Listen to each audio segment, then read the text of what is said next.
Do you have an old piece of furniture that you'd like to replace? Well, why not revamp it instead and create something that is totally one of a kind?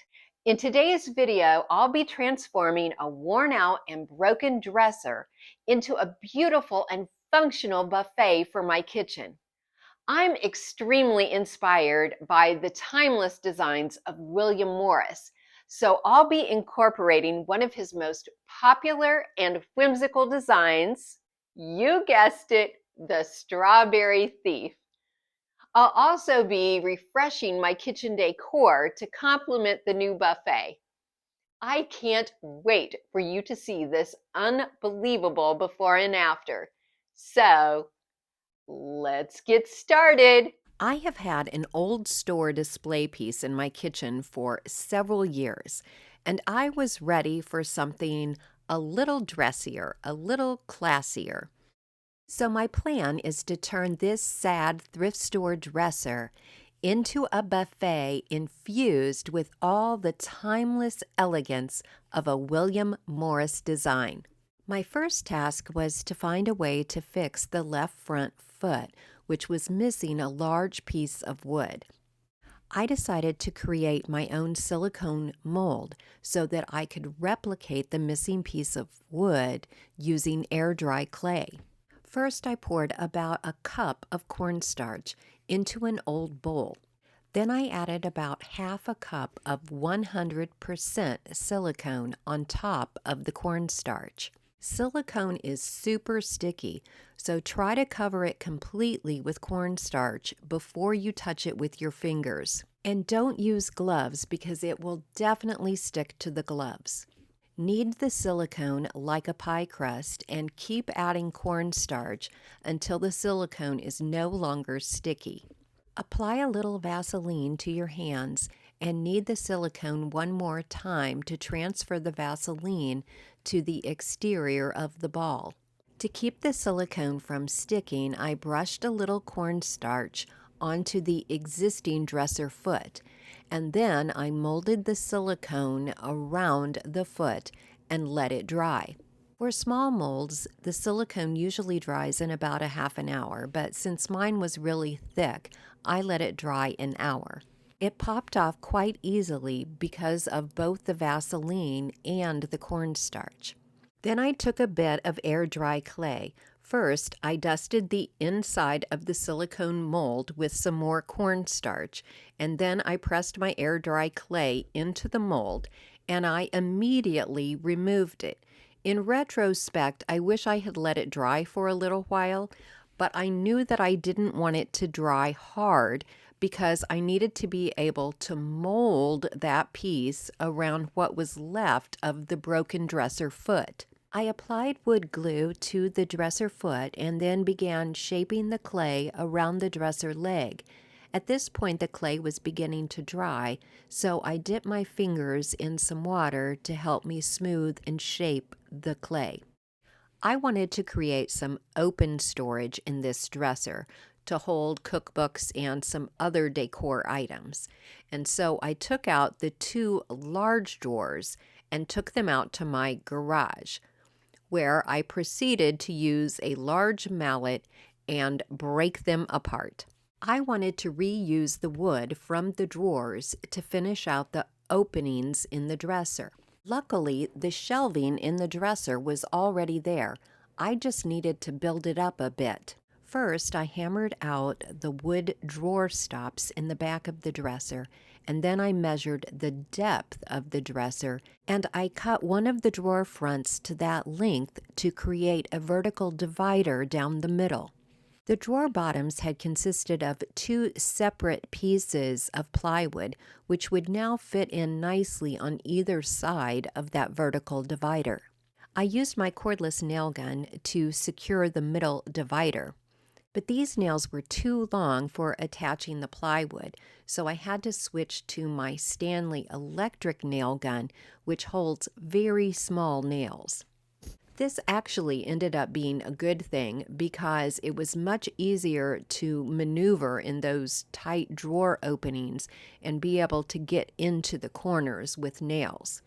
The pieces of plywood were just a little narrow for the four openings. There was a 1/4 inch gap between the plywood and the middle divider, and a 1/4 inch gap between the plywood and the end wall of the dresser. So I bought two pieces of 8-foot quarter round and cut them into 8 pieces, each one the same length as the piece of plywood. And then I nailed them in place to fill in those gaps. One on each side of the middle divider and one in each of the outside corners. The quarter round was great for filling in the gap, but now I needed to deal with the appearance of this patchwork of wood pieces. So I purchased some thin, inexpensive wood trim to go along the front of the drawers and on front of the middle dividers. I attached it first with wood glue and then with my nail gun. To avoid mismeasuring, I just lay the trim in place and mark where it needs to be cut with a pencil, and then take it out to my garage and cut it with my miter saw. This trim was actually so thin that I could have easily cut it just using my miter shears. And now for the magic ingredient, caulk. Caulk can make a novice carpenter look like a professional. I use caulk to fill in the cracks between two pieces of wood and then smooth it out with my finger. If you don't own a caulk gun, you really should buy one. They're inexpensive and very easy to use. You'll get the hang of it in no time at all. I filled in around the quarter round and around all of the wood trim that I had added to the front of the dresser. Initially, I hadn't added the wood trim between the two drawers because it was too wide, but then I cut the two sides off, leaving just the beaded center piece, and glued that in place. I also sawed the tip off of a wood peg to replace a little bead detail that was missing along the front of the dresser. I was almost ready to start painting, but first I needed to give the dresser a good cleaning. I like to use liquid sandpaper, which removes grease and grime and also reduces a shiny surface to help the paint stick better. If this buffet was going to be getting a lot of wear, I would have primed it first with a good shellac primer. But since it's mostly just for decor, I just used a good all-in-one paint plus primer, all mixed together. I took a piece of the wallpaper with me to the paint store and had them match the light blue color, which ended up being very close to the same color as my dining room cabinets. For a smooth, even finish on furniture, I like to use the small microfiber type paint rollers, and then I just use a paintbrush to get in those hard-to-reach spots. As I was painting, I realized there were a couple structural issues that I needed to take care of. There were some wood blocks that I could remove from the inside that had once supported the drawers, and there were holes on the top where a mirror had once been. I was able to pop off the wood blocks with a screwdriver and a hammer and fill the holes with a dowel rod and some wood filler. I also used some sandpaper on the clay foot, which still wasn't completely dry. And now it's time to add that William Morris pattern. Did you guess that I was going to use peel and stick wallpaper? I needed over 2 widths of wallpaper to cover the top of the dresser. So I marked the center and then measured out half the width of the wallpaper and drew a straight line there using a T-square. This is where I would line up the edge of my first piece of wallpaper. Then I sprayed this area with a product that keeps the paper from immediately adhering in place, giving you a little time to adjust it and line it up just right.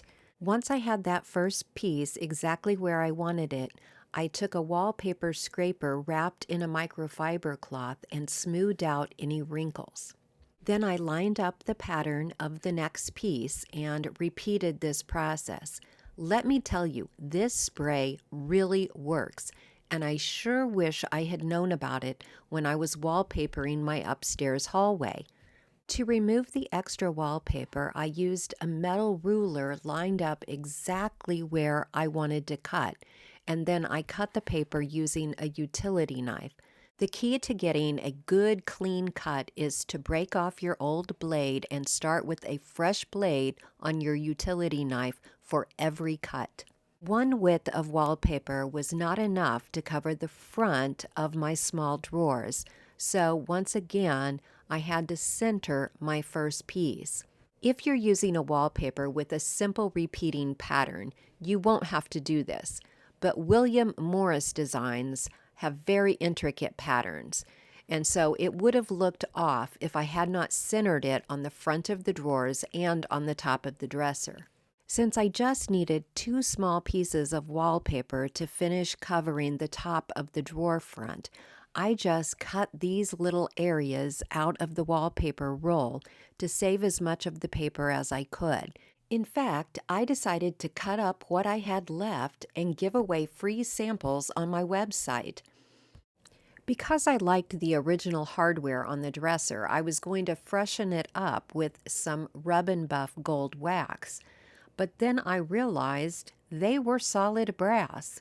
And so I drug out an old container of Brasso and gave them a good scrubbing with a toothbrush and a microfiber cloth. The before and after are pretty amazing. You've gotta love brass. To attach the handles, I just punched a small hole through the wallpaper where the original holes were and screwed them in. To make them even more noticeable, I used the larger handles that had been on the 2 lower drawers. When I was selecting the wallpaper pattern for the drawer fronts, I decided not to use the section with the birds, aka the strawberry thieves, because I felt it would look too busy for the small drawers. However, I wanted a bird and a few strawberries on the front, so I cut them from my wallpaper scraps and adhered them over the existing wallpaper, allowing the one bird to be divided between the 2 drawer fronts. And then I cut out a few strawberries and adhered those near the bird's beak.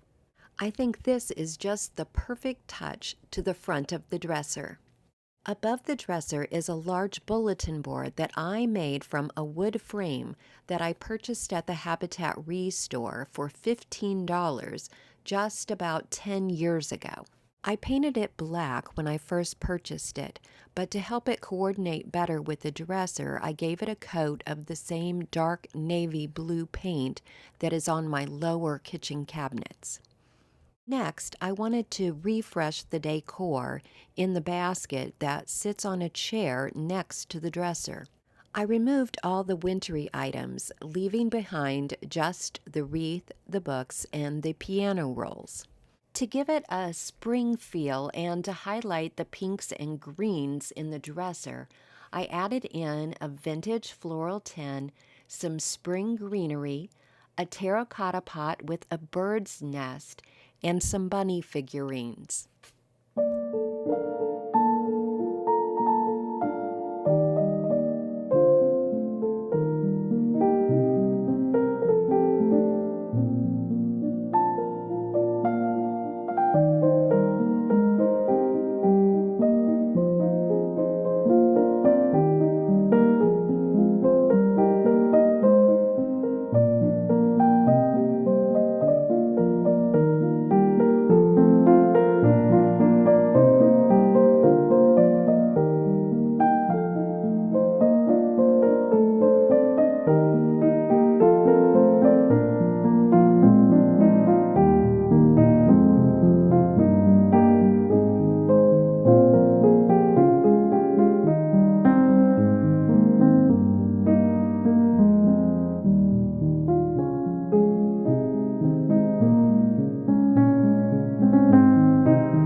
And here's the buffet staged using items that are for sale on my website, canterburycottageshop.com.